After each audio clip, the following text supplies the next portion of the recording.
Welcome back to this old outdoor bathroom. I got a comment on my last video about the 12-inch rule.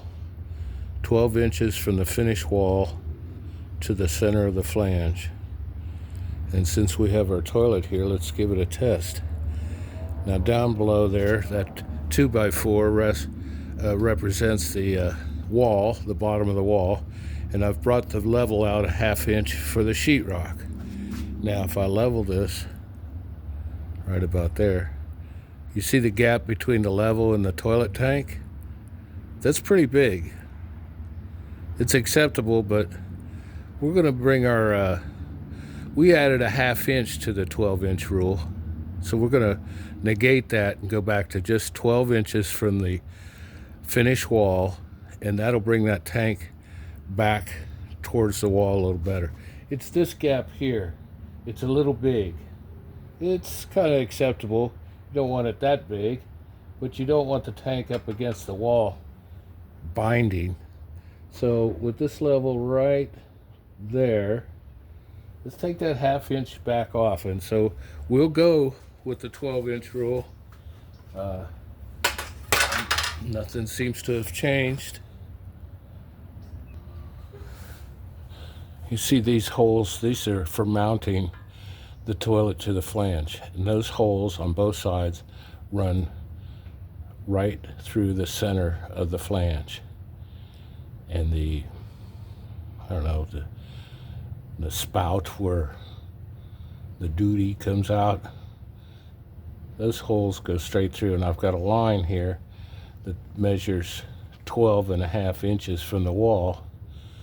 So I think we're going to just take it back a ½ inch, width of the pencil, take it back a ½ inch and stick with the 12-inch rule, which says from the finish wall to the center of your flange should be 12 inches. That would be about there.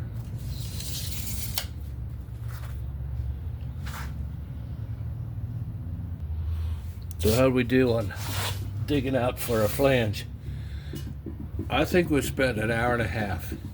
Turns out this slab is 4 inches thick, and the perimeter wall was probably poured a couple days before. It's 10 inches thick or deep as a perimeter. You pour and there's a rebar in the outside wall. I didn't find any rebar or wire in the slab, but the using the chisel and the side grinder to cut down along this, making slices in it, and then beating it out with the chisel worked fine. There's no need to run a big jackhammer. And with a big jackhammer, you might run into damaging the sides, too much vibration, loosen the whole thing. So we just took our time, a couple hours. It's dug down deep enough.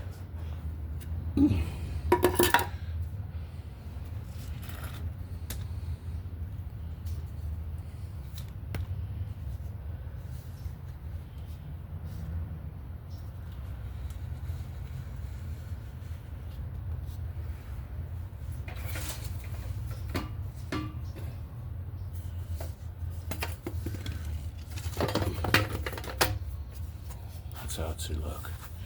Flat on the surface. With the level, we've got a little bit of slope for our pipe. And these are those lines that line up with the toilet, and we're basically just going to mush her back about a ½ inch.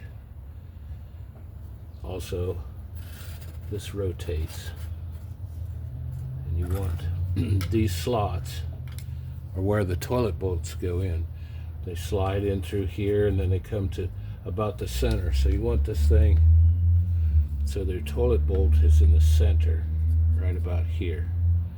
Don't want it like that, because it will just come out, and you don't want it too far. It'll be hard to get the bolt back in there. So right about halfway through this slot here, the toilet flange bolt will be here and coming straight up. And when it comes time to set the toilet, we'll set the toilet down, and those holes you saw in the china ceramic will line right up on those bolts. Those bolts are in line with this. This, by the way, this cap comes off when we get ready to mount it with the wax ring and the bolts and all that. We'll take this cap out. We leave this cap in here while we do construction, sheetrock and dust and dirt. We'll just leave it just like that. We may put plastic over it. Also, tomorrow we'll mount these holes right through the ceramic, through the tile, and these holes we'll use some long screws that go into the wet concrete that we're going to pour.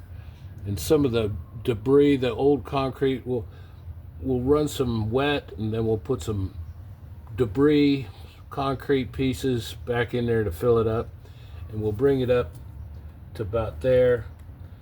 Room for a piece of tile. We have a replacement piece of tile to go in here. And of course the toilet comes all the way back here and covers most of this. So what you'll see is a section like that of a splice of tile that goes in, and that's it. So we're also going to come on out of there.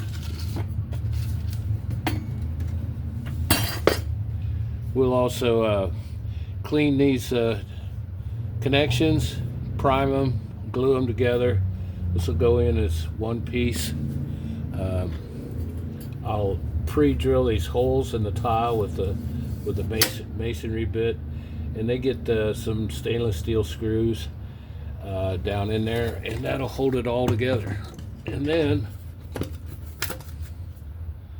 should look like that with some concrete filled up, less a 1/4 inch for our tile. We'll smooth that out and then call it good. Then this sits like this for most of the job. When our flange like that, you see that groove there, this groove here, it's where your flange bolts are going to come up halfway across here. Set that like that. Mount your screws, pour your concrete, run some screws. I got some long deck screws that'll go down in the wet cement, and that'll keep that in place. They make a flange that's all plastic, but for $5 more you can get this metal one. I like them better. They hold the toilet down good. This plastic one's, if you have a large person on your potty and it starts rocking, they can break, and that's a whole ordeal to replace that. So anyways, we're going with the 12-inch rule from the center of the flange to the finished wall, to the piece of sheetrock. And that also means to the rock without the baseboard. If you're going to put a baseboard in there, the measurement is to the sheetrock, not to the baseboard. And that's gonna make our tank sit the way this is set up. A modern toilet, the 12-inch rule is going to keep the tank about a 1/2 inch off the wall, which is good. That's what we want. So the 12-inch rule still stands after all these years. That's what the 12-inch rule still applies. Now this one over here, this width here, I've checked with bathrooms and down at the Big Orange store, and our 15 to 16 inches from here to the finished wall seems to be plenty of room. It's not, you're not going to be cramped up against that finished wall. It'll be just right. And if you come too far away, then you've got to reach for your toilet paper and you're away from that wall. So to maximize utilization of the space, want the toilet in this corner tight in there as close as you can. And we've given it a little more room, so it'll be fine. But always good to recheck some of these measurements while we've got the toilet here, and we've got the parts out here, and we've done this work, let's get it right, get it set, and go. Then we don't have to worry about it. If you were to make a mistake, and say you set the flange too close or too far away, because this concrete that we're putting in here is going to be fresh, and say even in 3 or 4 days you found out you made a mistake, you could dig out that fresh concrete, no problem, and either fill back here or cut more to adjust. But we're 12 inches from the wall, so we're good. It's good to check on that thing. But we're just going to do it once. We're not digging this up again. Anyways, more to come. Stick with us. See ya.